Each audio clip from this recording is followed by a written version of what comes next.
suis Aline, coach business chez The Bee Boost. Après des années de freelance en tant que retoucheuse photo, je suis devenue coach business et j'aide désormais les entrepreneurs à booster leur entreprise. Si vous êtes à la recherche de stratégies, d'astuces, de retours d'expérience, de partage et d'une bonne dose de bonne humeur, vous êtes au bon endroit. Dans ce podcast, seul ou avec mes invités, je vous partage tout pour vous inspirer au quotidien, vous aider à atteindre tous vos objectifs et faire en sorte que vous puissiez développer le business de vos rêves. Alors, installez-vous confortablement et c'est parti pour l'épisode du jour. Hello à tous et bienvenue dans l'épisode 162 du podcast Je peux pas, j'ai business. Aujourd'hui, je vous retrouve pour parler d'un sujet qui, je le sais, va énormément vous parler. On va parler d'équilibre vie pro, vie perso et plus particulièrement du véritable équilibre vie pro, vie perso. Le choix de ce mot n'est absolument pas anodin, vous allez vite vous en rendre compte. Et pour ça, je suis aujourd'hui accompagnée de Sarah de Rythme Ton Flow, qui nous fait le plaisir et l'honneur de venir partager toute son expertise sur ce sujet-là. On a toutes les deux voulu vous construire un épisode hyper concret dont vous allez pouvoir repartir avec vraiment des stratégies, des clés, des astuces, des choses à implémenter dans votre vie et dans votre business. Donc, on va parler, en tout cas, Sarah va parler et moi, je vais écouter et challenger du plan d'action en 4 piliers pour construire ce fameux véritable équilibre vie pro, vie perso. Et on en profite aussi pour parler des réseaux sociaux, de quelle place leur donner dans notre vie, comment résister aux injonctions de « il faut faire ci, il faut faire ça » et comment se construire quelque chose qui nous ressemble et qui ressemble à notre business et à nos objectifs. Donc, sans plus de transition, je vous laisse écouter notre discussion, notre échange et je vous retrouve pour la conclusion. Hello Sarah, bienvenue sur le podcast. Comment vas-tu ? Hello Aline, merci, je vais super bien et toi ? Eh bien écoute, très bien aussi. Je suis absolument ravie de cette conversation qui, non seulement, je le sais, va sûrement parler à beaucoup d'entrepreneurs, mais avec un côté un petit peu égoïste. Je sais qu'elle va beaucoup me parler à moi, donc j'espère que tu es prête à me coacher en même temps que de coacher les auditeurs. Je suis prête. Trop bien. Du coup, Sarah, j'ai une tradition sur le podcast, c'est que c'est moi qui me charge de faire la présentation de mes invités. Comme ça vous évite de répéter tout le temps la même chose. Je sais à quel point ça peut être parfois un peu pénible, mais surtout, c'est l'occasion de vous passer la pommade. J'ai préparé ma petite présentation. Assieds-toi confortablement, profite du voyage et dis-moi quand c'est bon pour toi. Je suis bien installée, tu peux commencer. Donc Sarah, ça s'est écrit avec 2 R et pas de H. Attention à l'orthographe si vous la contactez sur les réseaux sociaux. Ouais. Tu es la fondatrice de Rythme Ton Flow et tu te présentes comme, je cite, une consultante des temps modernes. Pour résumer, ton job à toi, c'est d'aider les professionnels et tout spécialement les entrepreneurs à performer, réussir, tout en s'épanouissant et sans se laisser bouffer par leur business. Donc, mention spéciale à tous les entrepreneurs débordés qui nous écoutent. Cet épisode est tout spécialement pour vous.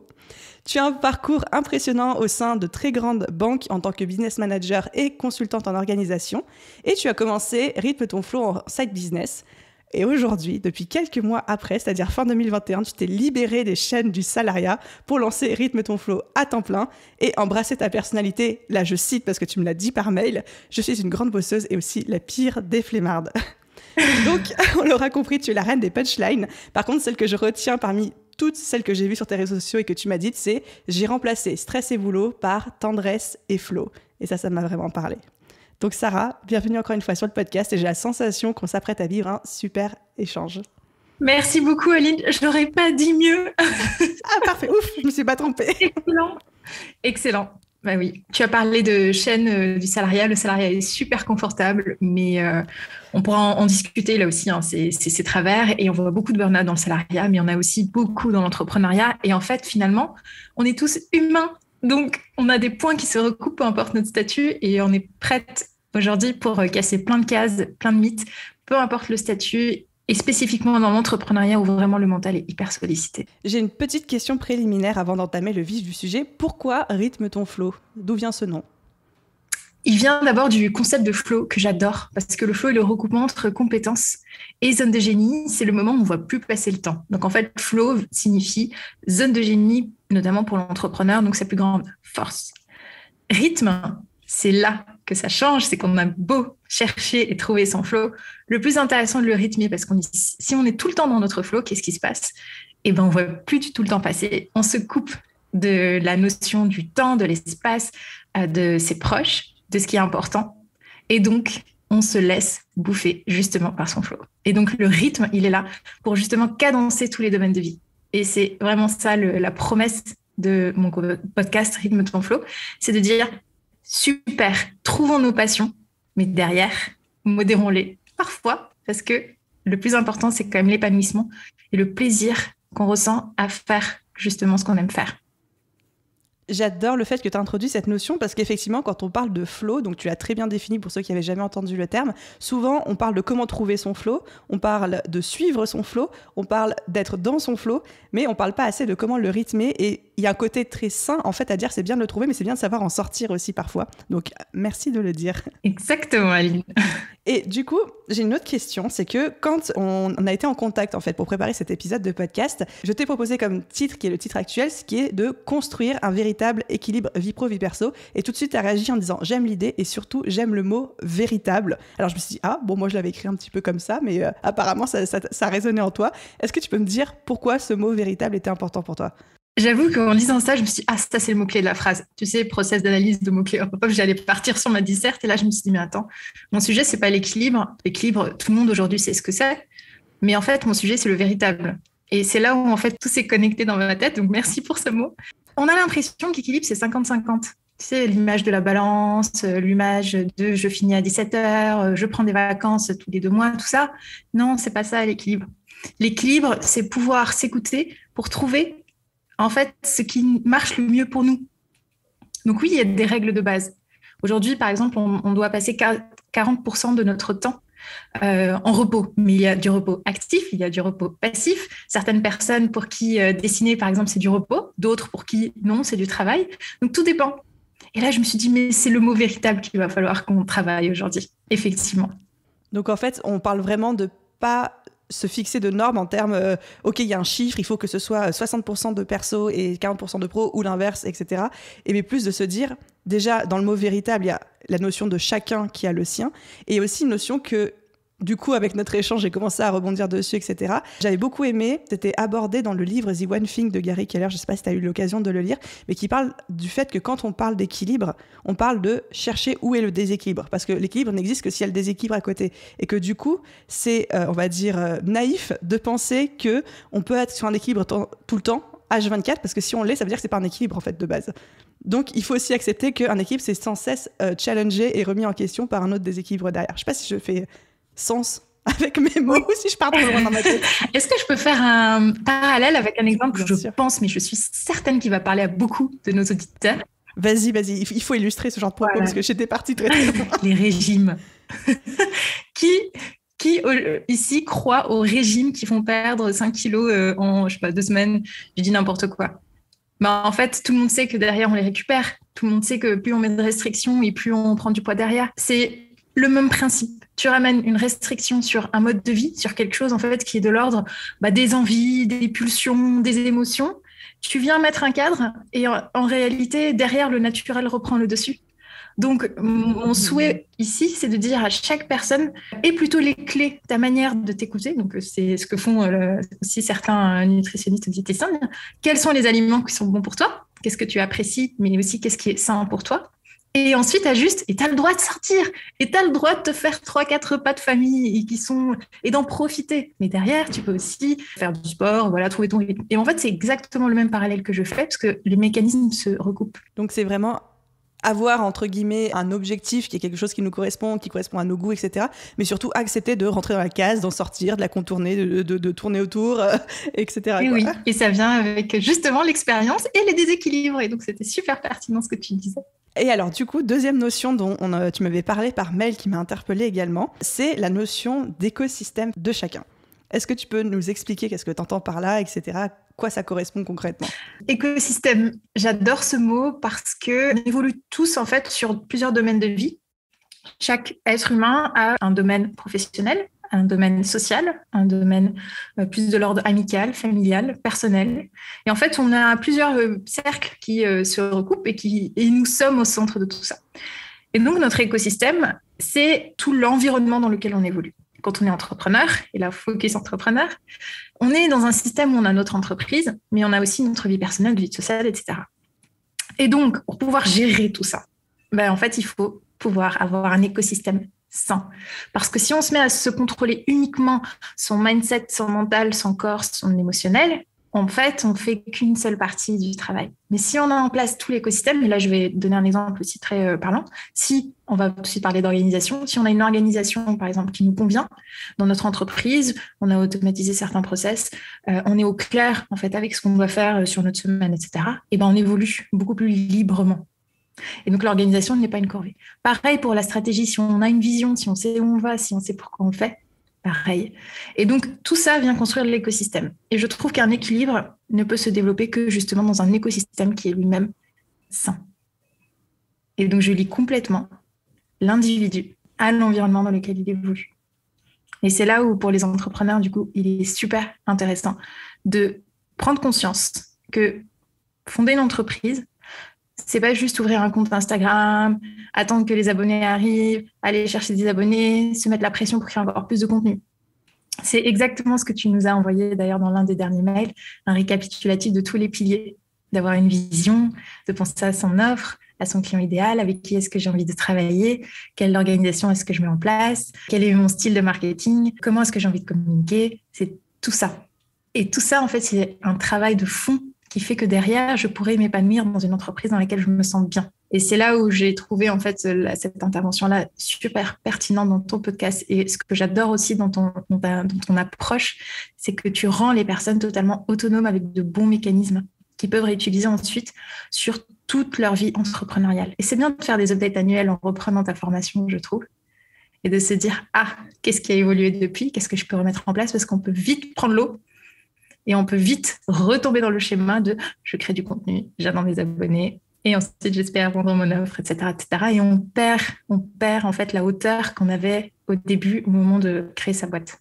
Donc au final, merci pour les compliments. Je savais pas que c'était aussi le podcast où tu allais me passer la pommade sur la formation, la newsletter et tout, mais merci pour ça. Et donc en fait, si je retraduis ce que tu viens de nous dire sur cette notion d'écosystème, c'est en fait construire aussi comme un business plan pour sa propre vie à soi.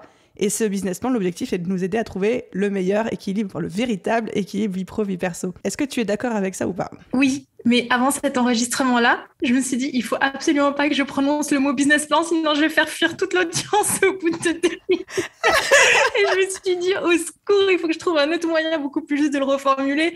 Mais en vrai, là, je suis juste en train de dire, fais ton business plan et arrête de dire que c'est trop compliqué un business plan. Le business plan, c'est ce qui va sauver ton entreprise et ta vie. Donc faisons un business plan pour nos vies, pour notre équilibre vie pro vie perso aussi. Et ça n'a pas besoin d'être un truc compliqué. C'est vrai que souvent on a cette image business plan, du business plan bancaire où là il y a des tonnes de chiffres qui se chevauchent, des tableaux croisés, etc. On parle pas de ça. On parle juste d'avoir du recul et après de plonger dans les actions qui vont nous permettre d'atteindre nos objectifs. Et donc quels seraient les piliers de ce business plan pour trouver notre équilibre vie pro vie perso? Un business plan, en fait, honnêtement, 4 lignes. 4 lignes. Poser juste une ligne. Mes offres, mon prix, multiplication, ce que j'espère pouvoir gagner, tirer jusqu'à la fin de l'année fois le nombre de ventes. Et là, vous avez plus de perspectives, sachant que l'incertitude financière est la peur numéro 1 de l'entrepreneur. Et que tout le monde le sait. Aujourd'hui, on est sur un stress qui est réel. Tous les jours, un entrepreneur se lève pour dire combien je vais vendre. C'est le nerf de la guerre. Donc, un business plan permet déjà de gagner en clarté, en visibilité par rapport à mes ambitions. Et autorisons-nous à rêver. On fait un best scénario et on fait un pire scénario. Comme ça, on peut se dire, si je perds mon plus grand client, qu'est-ce qui se passe? Et en fait, on se prépare à tout ça. C'est que de la préparation. Une fois qu'on a fait cet exercice-là mental, on peut se dire, tiens, est-ce que ma stratégie est en adéquation? Et on va voir quelles sont justement les stratégies qui vont me permettre d'atteindre mon meilleur scénario et de mitiger mon pire scénario. Et c'est là que la stratégie intervient. Donc, la stratégie d'entreprise, pour moi, c'est ça. La stratégie, donc, on parle de stratégie d'entreprise et derrière, il y a plusieurs types de stratégies. Il y a la stratégie de contenu, la stratégie de communication, la stratégie de marketing, etc. Mais là, je parle vraiment de la stratégie globale. Donc, c'est ça qui va permettre de travailler mentalement l'insécurité, les peurs et de pouvoir gagner en assurance par rapport à son entreprise. Et puis ensuite, il y a l'organisation. Je reviens juste du coup sur la stratégie parce que si on continue à faire le parallèle sur construire son écosystème, quand tu nous parles de stratégie d'entreprise, ça veut dire il faut qu'on travaille notre stratégie d'entreprise ou est-ce qu'il faut qu'on mette en place une stratégie pour notre équipe vie pro, vie perso? Je ne dissocie pas les deux. Pour moi, la stratégie d'entreprise pour un entrepreneur est complètement inhérente avec son équipe vie pro perso. Exemple, il y a des entrepreneurs qui se disent dans 2 ans, comment j'ai envie de passer mes journées? J'ai envie de lire le matin et j'ai envie de travailler plutôt l'après-midi et le soir. Et donc, je m'adapte en fonction de ça.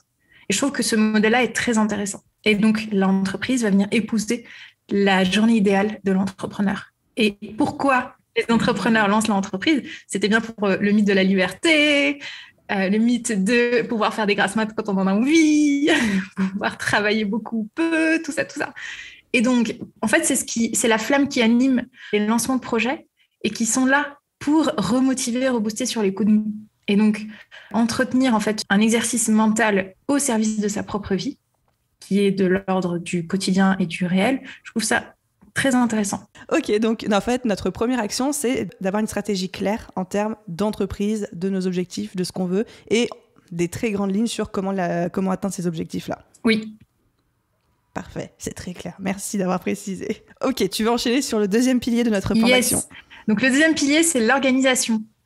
Quand on est entrepreneur, on a souvent envie d'être intuitif parce que l'organisation, c'est un peu ennuyeux, pour pas utiliser un autre mot, voilà, ça peut être un peu redondant et puis c'est pas amusant, quoi. C'est vraiment la partie normalement qui nous saoule, tout ce qui est administratif, les échéances et puis les process, c'est compliqué, on n'a pas envie de les faire et tout ça, on se comprend entre nous. Pour un entrepreneur passionné, c'est vraiment l'épine qui vient...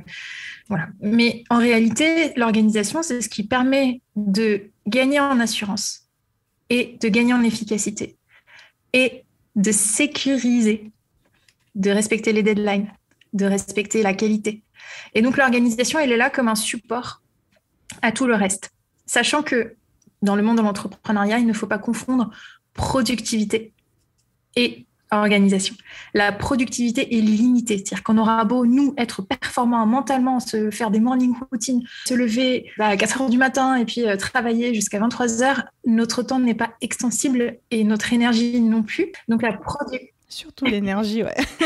Du coup, la productivité, en fait, est limitée. Donc, ce qui vient en support à la productivité, c'est l'organisation, c'est les process, c'est les petites automatisations. Ça peut être des toutes petites automatisations. Ça démarre par un YAG NLD avec un envoi sur Zoom qui est automatique. On n'a pas besoin d'aller sur des systèmes qui sont très compliqués, mais il faut les penser dès le départ pour ne pas se laisser envahir parce que ça peut arriver très, très, très vite. Et ensuite, aller retomber dans les boîtes d'archives est un exercice qui n'est jamais agréable. Et donc, s'organiser d'une bonne manière, d'une manière intelligente dès le départ permet de lever énormément de stress au quotidien. Donc, la stratégie, c'est pour la vision, prépare le futur. L'organisation, c'est pour le quotidien. On prépare au jour le jour la manière dont l'entreprise pourra se développer. Et si, par bonheur, l'entreprise explose, eh bien, ce sont les systèmes qui seront là pour l'appuyer. Ce sont tout ce qu'on a préparé, toutes les petites automatisations qu'on a mises en place qui vont nous permettre de continuer à délivrer et de ne pas se laisser justement prendre par la vague de choses à faire et qui sont là et qui nous polluent. On sait qu'aujourd'hui, l'organisation, il n'y a pas une règle qui fonctionne pour tout le monde, sinon ça se saurait. Quel conseil tu pourrais donner à quelqu'un qui a envie de mettre en place son organisation, qui ne sait pas du tout par où commencer? Ce serait quoi, genre, la première étape à faire? Regardez où est-ce qu'il passe le plus de temps. C'est un exercice qui est tout simple, c'est se poser sur une journée normale et puis à chaque fois qu'on passe d'une tâche à une autre, tout noter. Et on voit où est-ce qu'on perd plus de temps. Il peut y avoir des choses très, très, très simples et qui peuvent arriver très, très vite, surtout lorsqu'on communique sur les réseaux sociaux. C'est les notifications, par exemple. C'est l'interruption parce qu'on a envie de répondre à un petit message, parce que ça fait bien de répondre tout de suite à un message. C'est tout ce qui est les appels téléphoniques. En listant toutes les tâches qui nous prennent du temps, on arrive à voir où est-ce qu'on perd notre temps. Et en face, on met une action à faire. Par exemple, répondre aux DM 3 fois par jour. Par exemple, répondre au téléphone ou laisser un message d'absence et reparcourir ces messages d'absence uniquement en fin de journée. Ça peut être, si je prends l'exemple des créatrices qui passent énormément de temps à faire plusieurs tâches en même temps pour fabriquer un seul objet, peut-être qu'il est plus intéressant pour elles de batcher et de faire la même tâche répétitive et donc de s'organiser autrement. Et donc ça, on s'en aperçoit en fait en repassant au peigne fin sa journée, en voyant où est-ce qu'on passe le plus de temps, où est-ce qu'il y a le plus de pertes. Donc c'est vraiment commencer avant toute chose, et j'adore parce que c'est ce que je fais aussi régulièrement, auditer un peu sa journée en traquant tout son temps sur 24 ou 48 heures, et après se dire ok, qu'est-ce qui m'a pris du temps, quelles sont les prises de conscience que je fais aussi, parce que des fois, je me rappelle la fois où j'ai refait ça, c'était il y a quelques semaines, pareil, pour essayer d'optimiser les choses, et je me suis rendu compte du temps que je passais à répondre aux messages. Je pensais qu'en fait, les mails et les messages privés sur Instagram, ça devait me prendre peut-être 2 ou 3 heures par jour. Et en fait, quand j'ai fait ça sur 2 jours dessus, je me suis rendu compte que c'était entre 4 et 5 heures. Mais comme c'était éclaté, j'avais aucune conscience de ça, et donc on a pu prendre des mesures par rapport. Donc, auditer son temps et prendre des actions en conséquence. Merci pour le conseil très concret. Je t'en prie. Des fois, c'est des petits conseils. Des fois, c'est des choses toutes simples qui peuvent faire la différence vraiment sur une journée d'entrepreneur.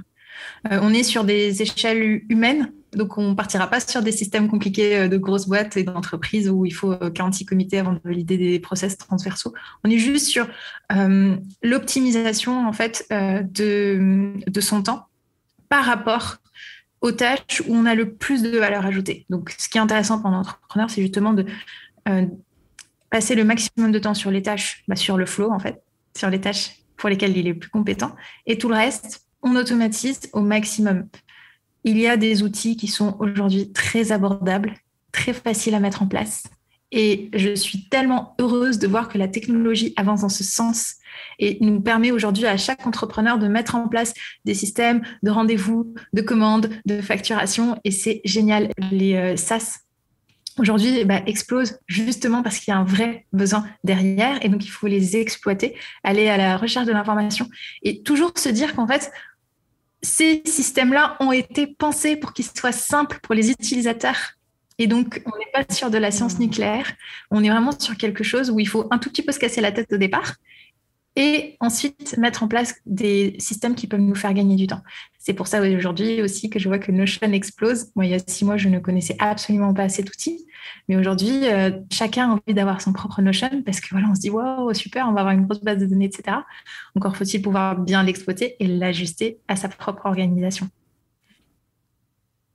Tu vas parler au cœur de beaucoup d'auditeurs et d'auditrices en citant Notion. Et tu vois, on parle, et au moment où on parle, j'ai toute ma préparation de podcast qui est sous mes yeux sur une jolie page Notion aussi. Ah bah voilà. Donc, on a notre stratégie business, on sait où on va, on a notre vision. On a une organisation mise en place pour soutenir cette vision, ses objectifs et respecter aussi notre flow et respecter notre personnalité. Quel est le 3e pilier de notre plan d'action ? Ah, le 3e pilier, est-ce que ce serait pas, par exemple, le mindset d'entrepreneur ? Allons-y. C'est le mot qu'on voit passer partout. Attention, hashtag anti-bullshit aussi, ça devait figurer dans la présentation. Je ne vais pas bassiner les auditeurs avec ouais, il faut avoir un gros mindset d'entrepreneur parce que sinon tu vas pas réussir. L'idée ici, c'est de se dire quelles sont mes croyances qui me limitent au quotidien et en fait qui sont juste là, qui m'embêtent. Quelles sont ces pensées qui me parasitent et en fait que j'ai envie de me lever, d'enlever de ma tête et quels sont en fait les blocages que j'ai aujourd'hui. Et aujourd'hui, j'ai promis que j'allais essayer de donner le maximum de petites choses croustillantes. On va parler du coup, si tu le veux bien, de mindset par rapport à l'argent. Je vois beaucoup d'entrepreneurs lancer des produits qui sont non rentables, juste parce que ce sont des entrepreneurs passionnés. Est-ce qu'on peut en parler, Aline ? On peut en parler. Je milite pour que les gens arrivent à se tarifer à leur juste valeur, expression déposée par INSAF, de ma juste valeur. Mais non, mais oui, on peut en parler parce qu'effectivement, ça me crève le cœur de voir qu'il y a des gens qui ou ne sont pas rentables ou même vivent à peine de leur activité en travaillant comme des chiens, tout simplement parce qu'ils n'osent pas ou ils pensent que ça ne se vendra pas s'ils mettent un tarif plus cher. Donc parlons-en. Et le mindset pour moi c'est ça. Le mindset pour moi c'est déconstruire en fait nos propres blocages et arriver à se dire mais tout être humain est capable. On a un cerveau qui est là, qui est capable d'apprendre, c'est génial et donc on va aller chercher l'information. On va étudier, on va se dire mais en fait plus moi je gagne de l'argent, plus je pourrai déléguer de choses, plus je pourrai créer de l'emploi. Et la raison pour laquelle, et je te promets, c'est mon moteur le plus fort aujourd'hui, c'est que je me suis dit, je vais quitter mon CDI et je vais aider le maximum de personnes à faire avancer à leur échelle leur propre économie. Et parce que je crois en fait dans l'économie réelle et dans le retour dans l'économie réelle. Donc aujourd'hui, si chaque entrepreneur gagne et continue à gagner sa vie et choisit la croissance au rythme qui lui convient, on n'est pas là pour partir sur des startups licornes, on est juste là pour vivre de sa passion, de sa plus grande compétence. Et en fait, derrière, il se produit quelque chose de très, très, très vertueux, où on a plusieurs couches qui viennent se mettre en place, donc entre toutes les personnes qui viennent nous aider, entre tous nos clients qui sont satisfaits par nos services, entre toutes les personnes qui nous recommandent. Et tout ça parce que la valeur perçue est égale à la valeur qui est livrée. Et donc, le mindset par rapport à l'argent, le mindset par rapport à la confiance en soi, le mindset par rapport à cette vision de se dire, mais en fait, on a notre rôle à jouer aussi dans l'économie, dans la création d'emplois et dans les ressources qu'on peut apporter, je trouve qu'elle est très importante pour continuer à garder le cap et continuer à prendre les bonnes décisions pour soi et pour son entreprise. Je ne peux qu'applaudir et dire à quel point je suis d'accord avec tout ce que tu viens de dire. Je n'ai même pas envie de rebondir parce que je suis juste d'accord avec toi. Donc travailler sur ses croyances, travailler sur cette petite voix qui dit que on n'est pas assez bien, que les gens ne voudront pas nous, qu'on est trop cher, que les gens ne voudront pas acheter à ce prix-là, etc., etc. Et juste arriver à renverser ça pour construire une entreprise qui se développe dans la puissance. Tu as bien fait de le dire. Chacun à son rythme, parce que le but c'est pas que tout le monde fasse 1 million en 3 ans, sauf si c'est évidemment votre objectif, auquel cas, mais genre grand bien vous en fasse, c'est pas moi qui dirais le contraire, mais c'est aussi ok d'y aller à son rythme à partir du moment où justement c'est quelque chose qui nous épanouit et qui devient pas ni une pression ni une contrainte, quoi. Et d'ailleurs, petit exercice qui est pratico-pratique, donc on reprend les 4 lignes du business plan et puis on s'autorise à rêver. Et on se dit, si demain, je fais x5 sur mes prix, qu'est-ce qui se passe? Qu'est-ce que ça peut donner? Si demain, je fais exploser mes ventes et en fait, voilà, je fais x10, qu'est-ce que ça peut donner? Et en fait, rien que cet exercice-là, de le conceptualiser, ça nous fait déjà prendre énormément de hauteur sur la chose. Et donc, faites vraiment vos 4 lignes de nombre de ventes fois prix, et vous tirez en fait sur les mois, l'année. Enfin, vous faites cet exercice-là de vous dire, sans vous restreindre, de vous dire de quoi est-ce que je suis capable, de quoi est-ce que j'ai envie de rêver aujourd'hui. Et derrière, loi de l'attraction. Ah, là, tu parles à mon cœur. Mais simplement, en fait, il y a énormément de choses à faire aujourd'hui côté mindset et c'est pour ça que le sujet est vraiment à la mode. Mais j'aime beaucoup revenir aux bases et revenir aux choses toutes simples qui sont de l'ordre de je déconstruis une peur et j'avance. J'ai peur, mais j'y vais. Je casse une croyance et j'essaye. Et j'ajuste. Et tout mon process de développement, à proprement parler, c'est fait sur du test and learn. Il y a 1 an, je ne savais absolument pas que j'allais lancer le podcast, que j'allais quitter mon CDI, pas du tout. Mais c'est à force d'essayer et d'ajuster au fur et à mesure qu'en fait, tout prend son sens. Et donc, se mettre en mouvement, c'est vraiment la meilleure technique pour avoir un mindset qui se renforce. On ne peut pas passer d'un mindset A à un mindset B sur 2-3 hacks et en fait exploser le système. C'est vraiment de l'apprentissage. C'est vraiment une gymnastique. Là, je me sens appelée, obligée de mentionner que quand on cherche à développer son mindset, je suis d'accord et je suis de cette team-là aussi que le meilleur moyen, c'est de tester, d'y aller, d'accepter de se prendre quelques murs et ils font jamais aussi mal que ce qu'on redoute, d'apprendre, d'ajuster et c'est comme ça que, comme tu dis, on déconstruit une croyance. Après, je sais qu'il y a aussi des personnes qui ont tellement peur d'une croyance en particulier ou de plusieurs que rien que le fait de passer à l'action, elles sont paralysées et auquel cas, un raccourci possible et surtout très très efficace, c'est de se faire accompagner, de se faire coacher. Je dis pas que tout le monde doit se faire coacher constamment sur son mindset, là c'est chacun qui se fait son opinion. Par contre, que quand on est dans un moment de paralysie et on sait qu'on n'y arrivera pas tout seul, eh ben on a le droit de demander de l'aide et de se faire accompagner. Je rebondis aussi parce que je pense que c'est très parlant. On a souvent peur de parler de nos projets. Alors c'est peut-être de la superstition de se dire si j'en parle, peut-être que ça n'arrivera pas. Et voilà. Moi, je suis un peu superstitieuse. J'ai du mal à annoncer mes objectifs, spécialement les objectifs de lancement et tout, parce que j'ai peur du jugement si j'y arrive pas. Mais surtout, je suis superstitieuse en mode et si le karma pense que j'ai trop la confiance et qu'il décide de me donner une bonne leçon, tu vois. Tu n'es pas la seule, on est tous un peu comme ça. Et puis, on devient super superstitieux l'éveil de lancement. Tu rigoles. Ah punaise. Pareil, j'ai l'impression que si j'ai trop confiance en mon lancement, je vais me prendre un retour de bâton du karma, quoi. Et en fait, en réalité, plus on parle, mais après, ça peut être les premières personnes à qui j'ai parlé de mon projet, ça a été à la caisse, dans les restos, des personnes que je ne connaissais pas, juste pour tester en réalité la réaction. Et pour sentir l'appétence et puis pour m'entraîner, parce qu'au pire, je risque de ne jamais plus les recroiser et ils s'en souviendront plus du tout. Mais l'exposition, l'entraînement, il peut aussi se faire comme ça, par des petits pas devant des inconnus. Et puis, voilà, petit à petit, on prend la confiance. Si c'est trop dur d'en parler à des personnes qui nous connaissent justement par peur du jugement, il y a toujours moyen de contourner. On peut toujours contourner pour trouver un problème et on peut toujours contourner pour trouver une solution. Il vaut mieux prendre le temps. Ça, c'est puissant comme phrase. Qu'est-ce que j'approuve. Parfait. Donc, notre troisième pilier, c'était le mindset. Et quel est le quatrième et dernier pilier de notre plan C'est d'action? mon chouchou, le quatrième. Et c'est le meilleur pour la fin. C'est le self-care. C'est le fameux bien-être. C'est le fameux chouchoutage. C'est le fameux je me lance dans l'entrepreneuriat, mais je prends soin de moi. Et c'est aujourd'hui la raison pour laquelle, en fait, je continue à animer des ateliers bien-être. Et puis, ça fait des ateliers sur le lâcher-prise, sur le sommeil, sur la performance, sur la récupération active, tous les sujets qui, en fait, vont venir taper dans l'émotionnel et dans le corporel. Parce qu'en fait, jusque-là, donc avec la stratégie, l'organisation, le mindset, on était très axé mental. Et j'ai l'impression que, surtout dans les sociétés d'aujourd'hui, modernes et très informatisées, on est sur un triangle qui est isocèle. Donc, on a un sommet en haut qui est le mental, et derrière, le corps et l'émotion qui sont là et qui sont pourtant porteurs, ils sont là pour soutenir le reste, ils sont un peu mis à l'écart. Et ma vision du bien-être, c'est pas aller se faire un massage, qui fait bien sûr du bien, hein, ou une pédicure, une manicure, ou peu importe. Ah, on n'a rien contre les massages par ici. On adore. C'est simplement de se dire, aujourd'hui, j'ai envie d'être bien.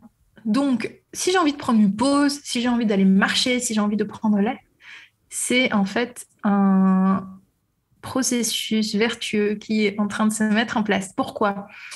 Je vais prendre un cas très concret. Je suis sous l'eau, j'ai mon lancement demain et je décide d'aller prendre l'air. Qu'est-ce qui se passe ? Quel exemple complètement sorti hors de son Je vois pas pourquoi on prend ça comme exemple. À tout hasard. Qu'est-ce qui se passe à ce moment-là ? On se dit, en fait, je vais sortir de mon mental. Et là, je sens que j'ai besoin de m'aérer. Et en fait, on sort s'aérer. Donc, on déconstruit la peur. On prend confiance dans son lancement et dans ce qui va arriver, en se disant que peu importe ce qui peut se passer, j'ai déjà mis en place tout ce qu'il faut et je peux y aller confiant. Et en plus, on rentre, on se sent bien. Et il est très, très, très, très probable que sur l'heure qui suit le moment où on est rentré, on est tellement efficace qu'en fait, on se dit « Ah, mais trop bien !» Et je me suis aéré l'esprit et j'ai avancé sur ce que je devais faire aujourd'hui. Et là, s'opère pour moi la plus grande prise de conscience qui est de se dire on est entrepreneur, on a la chance de pouvoir organiser notre agenda selon nos propres contraintes. Et la fameuse phrase « la liberté, c'est choisir ses contraintes », c'est une réalité. Et donc, choisissons les bonnes contraintes aussi, celles qui font plaisir, celles qui sont là pour nous faire monter notre créativité, le fait de réfléchir autrement. Et donc, j'encourage réellement à se dire le pilier bien-être, il fait une partie intégrante de mon business. Je suis 100% d'accord. Et une des prises de conscience que j'ai faites récemment, et encore une fois, même en le sachant aujourd'hui, ça reste toujours dur, mais je pense que j'ai besoin de m'entraîner là-dessus, c'est que ça paraît complètement contre-intuitif quand on est sous l'eau, débordé, stressé, anxieux, de ne rien faire. Et que par rien faire, c'est-à-dire d'arrêter de travailler, d'aller marcher dehors, de souffler, d'aller se faire masser, d'aller à la salle, enfin, chacun fait ce qu'il veut. Et pourtant, à chaque fois que je me l'impose, je suis sous l'eau, je suis stressée, je suis débordée, j'ai une to-do list qui n'en finit plus, et je dis, plutôt que d'avancer sur ma to-do list, j'avais marché 1 heure. Et effectivement, à chaque fois, non seulement ça me fait le bien le plus fou, mais surtout après, comme tu l'as si bien dit, je suis hyper productive.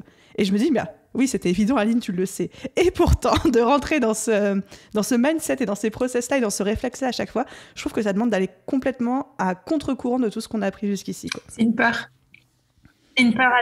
C'est une vraie peur. Ah, je l'assume. Non, mais je parle pas spécifiquement dans ton cas, c'est une peur humaine, en fait, de se dire, si je ne suis pas là pour contrôler et maîtriser justement tout l'écosystème que j'ai mis en place et tout ce que j'ai envie d'amener à mes clients, et tout va se déconstruire comme un château de cartes. Non, en fait, on n'est pas en train de construire des châteaux de cartes, on n'est pas en train de courir un marathon et en fait, on se dit non, allez, je vais aller me balader. Et on n'est pas dans une compétition. Et il y a une phrase que j'adore, et d'ailleurs, ça peut être intéressant de parler aussi, parce que je pense que ça peut être lié aussi à peut-être une peur de la concurrence, une peur de se faire dépasser, une peur du jugement. Voilà, il y a énormément de peurs qui viennent en orbite autour de cette peur justement de décrocher. Il y a assez d'oxygène pour tout le monde sur la Terre. Ah, j'aime beaucoup cette comparaison, je l'avais jamais entendue. Et donc, chacun a le droit à sa bouffée. Chacun a droit à son rythme. Et donc, chacun va à son rythme. Et j'ai vraiment aujourd'hui confiance dans le fait de se dire, plus je me sentirai bien dans mon entreprise et plus ça se ressentira. Tu sais, le fameux ça agit à l'intérieur et ça se voit à l'extérieur. On citera pas la marque de yaourt. Tu sais. C'est ça. Et mieux on se sent et mieux on est capable de prendre les décisions qui nous conviennent et qui sont drivées par les vrais moteurs et pas par la peur. La peur de l'entrepreneur, c'est un sujet à lui tout seul. Il y en a plusieurs. On peut détailler ça à d'autres occasions. Mais vraiment, se dire, mais moi, je me suis lancée pour une vision. Je me suis lancée pour un objectif parce que l'entrepreneuriat ne tombe pas du ciel. C'est quand même quelque chose qu'on est allé chercher et qu'on est allé chercher très, très, très, très fort. Et donc, reconnecter avec ces moteurs et se dire, mais en fait, je suis un corps humain et je suis des émotions et je suis un mental et comment je recoupe tout ça et comment j'aligne mon business avec ma vie. L'alignement, il s'opère là. Et aujourd'hui, je vois beaucoup aussi de contenu au sujet de l'alignement, de l'importance de la verticalité, comment être cohérent, comment se sentir bien, etc.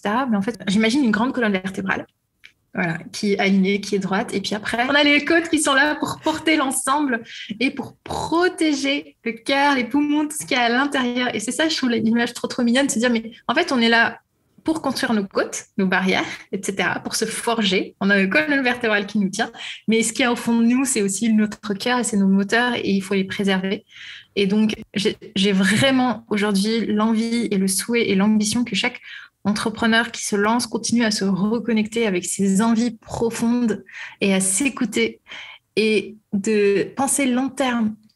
Ce n'est pas l'action de là, tout de suite, tout à l'heure, dans une heure qui va changer probablement ma vie, c'est tout ce que j'aurais fait au quotidien pendant tout ce temps-là que j'ai mis dans tout mon parcours d'entrepreneuriat et de fondation d'entreprise. Tout à fait. J'aime beaucoup quand tu parlais de protéger son cœur, donc protéger sa vision, son pourquoi, les émotions, les envies, les objectifs qui ont fait qu'on se lance. Et j'avais une petite question un peu plus spécifique par rapport à ça et au fait de se préserver. On a commencé à en parler en filigrane. Aujourd'hui, les réseaux sociaux, ce sont des outils, clairement, pour nous développer, faire connaître notre business, vendre, trouver des clients, etc. Et en même temps, on se rend compte à quel point ça peut être énergivore, chronophage et surtout parfois source d'anxiété, de stress, de comparaison, de j'en fais pas assez, comme s'il y avait une espèce de course à qui en fera le plus. Et il peut y avoir un effet complètement nocif. Est-ce que toi, tu as des conseils un petit peu par rapport à ça sur comment gérer en fait ces réseaux sociaux dans le cadre de son équilibre vie pro, vie perso? Les réseaux sociaux sont un moyen de communication. Donc, ils tirent sur le pilier communication de toute la fondation que j'ai créée. Donc, en fait, je joue pas ma vie sur les réseaux sociaux. À partir de là, on défocalise et on se dit, bon. Maintenant, la réalité fait que, en fait, quand on veut vendre un produit, et là, on recoupe avec le nerf de la guerre, qui est la vente, qui est pouvoir vivre de son activité. Aujourd'hui, on est quasi obligé en fait d'être présent sur les réseaux sociaux parce que c'est notre mode de communication, c'est là qu'on va toucher notre client idéal et c'est là qu'on va parler à notre cible. Et donc on met tellement d'intensité, tellement de pression par rapport à cette communication sur les réseaux sociaux que derrière on oublie que c'était juste une brique de communication dans toute notre entreprise. Et que derrière, si je déconnecte un peu de mes réseaux sociaux, mon château ne va pas s'écrouler parce que, encore une fois, c'est pas un château de cartes, en fait. C'est pas juste un petit jeu que je suis là en train de repositionner et qui peut s'écrouler en un petit coup de vent. Et donc, à partir de là, en fait, on commence à déconstruire beaucoup de choses. Je peux déconnecter sans que tout mon business s'écroule. Et mieux encore, plus je déconnecte, et plus potentiellement je vais créer du désir dans les personnes qui me suivent. Et donc, je vais devenir désirable. Et plus je suis désirable, et plus ma valeur peut monter. Sauf que pendant que je suis désirable, à côté, je peux être là en train de nourrir ma compétence, nourrir encore plus mon flow, et surtout me concentrer sur mon expertise. Et j'aimerais beaucoup que les entrepreneurs, tout dépend en fait de leur avancée dans l'entrepreneuriat, mais finissent par se dire mon objectif est d'être expert dans mon domaine. Donc, mon objectif, c'est vraiment de nourrir mon expertise. Ce n'est pas de m'étaler partout, c'est vraiment de nourrir mon expertise. Et à partir de là, chacun nourrit son expertise sur sa zone d'expertise et l'écosystème vient là pour recomposer. Et c'est ça que je trouve génial, en fait. Et il y a une notion qui est très intéressante aujourd'hui dans les entreprises, c'est le job crafting. C'est que si on laisse chacun se développer sur sa compétence la plus élevée, bah, l'écosystème vertueux, vu que chacun a sa propre compétence, il va venir se recouper et venir restabiliser le système. Et donc, c'est pareil par rapport aux réseaux sociaux. Remettre les objectifs des réseaux sociaux à leur juste place dans notre business et s'ajuster en fonction. Là, je pense qu'on est vraiment sur la cause la plus profonde et la cause racine, mais derrière, je peux aussi partager des astuces qui vont peut-être être plus concrètes, qui sont, je coupe les notifications, je réponds à mes notifications 2-3 fois par jour et surtout, je te traite ma peur du regard des autres et du jugement quand je communique sur les réseaux sociaux. Et communiquer sur les réseaux sociaux n'est pas forcément communiquer toute sa vie. Ouais, totalement d'accord. En gros, ça revient, et c'est une manière de paraphraser ce que tu viens de dire, mais juste dire, les réseaux sociaux sont au service de notre business, mais notre business n'est pas au service des réseaux sociaux, ni notre vie d'ailleurs. Et ça me parle beaucoup parce que c'est vrai qu'on le voit aujourd'hui, le potentiel des réseaux sociaux. En plus, tu vois, quand aujourd'hui on voit le potentiel de viralité sur TikTok ou par les Reels, on a l'impression qu'en fait, qu'on va jouer notre vie et notre réussite sur une stratégie. Et en fait, en étant déjà dans cet état d'esprit, on donne une importance à l'utilisation et à la place des réseaux sociaux qui est déjà, et je vais dire le mot et je le pèse, malsaine. Tu vois, et qui n'est pas à notre service. Donc, c'est juste dire, OK, c'est quoi la place de mon compte Instagram ou de mon compte LinkedIn dans ma vie ? C'est un outil au sein d'une stratégie parmi les dizaines de stratégies qui continuent mon business. Donc, c'est pas parce que c'est pas parfait ou que c'est pas prépondérant dans ma vie que ça veut dire que ça va pas être efficace et surtout que je vais en mourir dans d'atroces souffrances, quoi. Exactement. Et en fait, on a tendance à réfléchir à l'envers, c'est-à-dire qu'on a tendance à se dire, je vais d'abord ouvrir un compte Instagram, puis ensuite construire du contenu et au fur et à mesure faire maturer mon idée et puis ensuite vendre, parce que sur Instagram, on arrive aussi à vendre. Et du coup, on a l'impression que la fondation de ma pyramide, c'est mon compte Instagram. Mais en réalité, non. La fondation de ta pyramide, c'est ton expertise. Et nourris ton expertise, nourris ce pourquoi tu es le plus excellent et ce qui va te différencier par rapport à tous les autres. Et Instagram, aujourd'hui, fonctionne avec une stratégie de contenu, avec un contenu qui sert un objectif, avec un vocabulaire qui est aligné avec ton client idéal, et c'est ce que tu enseignes très bien, et de se dire, je vais mettre ceci en place. Et à partir de là, tout le puzzle, en fait, se reconstruit, et Instagram ou LinkedIn, ou peu importe, ma plateforme de communication, est une pièce de mon puzzle. Voilà. Et donc, quand je suis sursollicitée sur Instagram ou que je fais un réel et que j'ai peur que ça fasse un bide, je dis, oh, est-ce que vraiment je suis en train de jouer ma vie comme tu l'as si bien dit ? Je ne suis pas certaine. Je pense que dans la 99,99999% des cas, on ne joue pas sa vie sur un Reels ou sur un post Instagram où on a eu un peu moins de likes que d'habitude. Oui. Quoi. Et puis on s'amuse. Moi, j'ai la valeur vraiment fun et plaisir et on s'amuse dans ce qu'on fait, on s'amuse dans notre communication qui est très importante. Et si on est en train de faire quelque chose en fait qui nous parle pas, qui est de l'ordre de la corvée, est-ce qu'il est possible de faire autre chose en fait qui nous parle et qui va venir plus nous mettre dans une bonne énergie aujourd'hui pour la faire? Et donc là, quelque chose de très intéressant qui s'opère aussi, c'est on fait sauter une injonction. Et donc, on prend confiance en soi pour trouver les propres solutions pour soi. Ça pourrait faire l'objet de tout un autre épisode de podcast, ça. Et aujourd'hui, pour vraiment prendre conscience en fait de l'ampleur de ce qui est en train de se passer, justement, tu as parlé de TikTok, mais même moi, je me suis sentie obligée d'aller sur TikTok parce que j'ai compris qu'en fait, c'était un truc de malade, mais je me suis dit, mais c'est pas trop... j'ai pas envie d'aller moi tout de suite sur TikTok, mais je me ferme pas à l'idée d'y aller un autre jour. Et en fait, je suis OK avec cette incertitude-là, mais simplement, le temps que l'idée mature, ça fera son chemin. L'économie de l'information et de l'attention aujourd'hui est en train de devenir un truc de malade. Les entreprises sont prêtes à payer des dizaines et des centaines de milliers d'euros pour être exposées devant nos yeux parce qu'on est saturé. Et donc, il faut faire la différence entre la création excessive de contenu, et là, il y a des mots nouveaux qui apparaissent. J'ai vu, infobésité, j'ai vu hyper-exposition, tout ça, et la qualité et la façon dont j'amène mon information pour capter le regard de mon audience. Parce qu'en fait, c'est ça qui m'intéresse. Et là, on recoupe avec la stratégie de niche quand on lance une entreprise. Et c'est pourquoi on encourage très régulièrement les entrepreneurs à bien retravailler la niche et le vocabulaire, etc. C'est parce qu'en fait, on n'a pas envie de parler à tout le monde. On n'a pas envie de perdre notre énergie, en fait, pour aller capter une millième de seconde du regard de quelqu'un qui potentiellement pourrait être intéressé. On veut capter les deux yeux de la personne à qui on a envie de parler. Et donc, l'économie aujourd'hui de l'information et de l'attention, c'est un vrai sujet passionnant à part entière. C'est une réelle prise de conscience qui s'opère. Et remettre les choses à leur juste place permet finalement de se dire, moi, je veux capter donc les deux yeux de mon client idéal. J'ai envie qu'il soit là bien écarquillé sur ce que je suis en train de dire et de travailler vraiment sur cette intention-là et uniquement cette intention-là. Je n'ai rien à rajouter.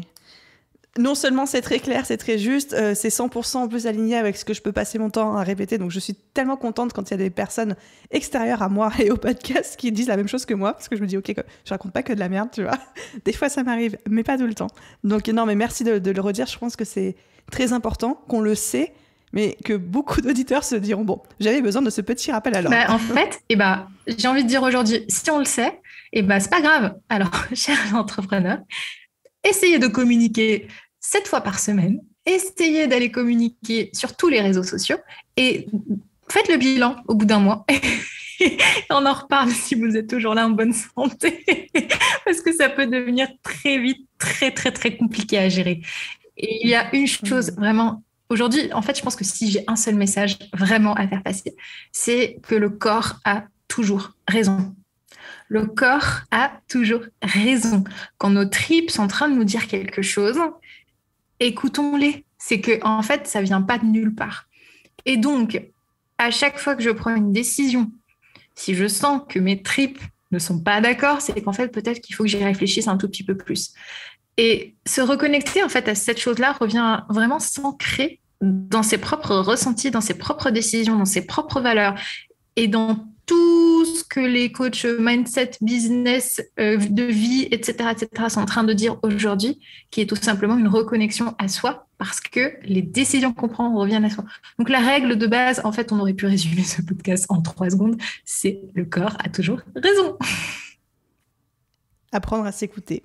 Sarah, merci beaucoup pour ta générosité, pour déjà le plan d'action complet que tu nous as livré avec toutes les astuces, les conseils, les petits côtés pratico-pratiques qui viennent avec. Tu l'as cité à plusieurs reprises sur un podcast qui s'appelle Rythme ton flow. On mettra le lien en description sur lequel j'encourage tout le monde à aller jeter un petit coup d'œil s'ils ont envie de découvrir ton travail, etc. Je vais mettre aussi le lien de ton Instagram et de ton LinkedIn, parce que tu es aussi très actif sur LinkedIn. Est-ce que tu peux nous parler... Allez, au pifomètre, il y a une petite formation gratuite en fait. J'avais trop envie d'en parler. J'ai vu, je me suis dit, ouais. Non, mais tu sais, je tourne autour du pot, j'ai dit, allez, c'est bon. En fait, ces 4 piliers, donc stratégie, organisation, mindset et bien-être, sont tellement les fondations pour moi d'une entreprise et de la vie d'un entrepreneur épanoui que j'avais envie de partager du gratuit autour de ça pour le rendre accessible au maximum de personnes. Et vraiment, je serai très généreuse sur tout ce que j'apporterai comme réflexion, comme prise de conscience, comme outil. Et donc, je vais sortir une formation qui est gratuite sur les 4 piliers qu'on vient d'aborder. Donc là, au moment où on enregistre, je suis en train de travailler sur cette formation-là. Au moment où le podcast sera publié, la formation sera disponible sur tous les canaux que tu viens d'évoquer. Et vraiment, reconnectez-vous toujours à ces 4 mots-clés. C'est ce qui pourra vraiment vous prévenir des burn-out, des épuisements, de votre relation à la concurrence, de toute la pression qu'on ressent autour de l'insécurité financière. Et aujourd'hui, mon objectif n'est pas tellement, en fait, moi, de créer un business, mais vraiment d'aller vers le média qui est là pour le bien-être de tous les êtres humains dans leur rapport au travail. Et donc, mon objectif, c'est de délivrer à chaque post que j'écris, à chaque communication que je fais, des choses qui sont là pour vous faire réfléchir. Et j'espère très humblement qu'à mon échelle, je pourrai aider en fait d'autres réflexions et d'autres boucles vertueuses en fait dans ce sens-là. Et enfin, je suis en train de travailler sur un projet de bouquin qui va sortir sur le mois de juin ou juillet et qui sera là pour être la Bible des entrepreneurs épanouis. Et on va décortiquer et dédramatiser plein de choses. Et j'ai vraiment envie aujourd'hui que chaque entrepreneur qui se lance et qui travaille jour et nuit pour une idée, pour quelque chose à mettre en place, pour quelque chose qui le fait vibrer, qu'il le fasse et qu'il soit surtout heureux de le faire et fier de le faire. Et en fait, aujourd'hui, on voit beaucoup un retour justement à l'économie réelle qui est très paradoxal avec le développement du Web 3.0, mais je ne vais pas du tout aller sur ce créneau-là. Mais on voit beaucoup en fait une envie de se reconnecter à des choses tangibles et se reconnecter à ces 4 piliers-là qui sont très concrets, qui sont de l'ordre du quotidien. C'est vraiment finalement poser les bases, les 4 bases et les 4 fondations d'une entreprise qui soient là au service de la vie et non l'inverse. Merci pour ça. On mettra le lien de la formation gratuite du coup dans la description de cet épisode de podcast et ton livre qui sort en juin-juillet 2022 oui. Du coup.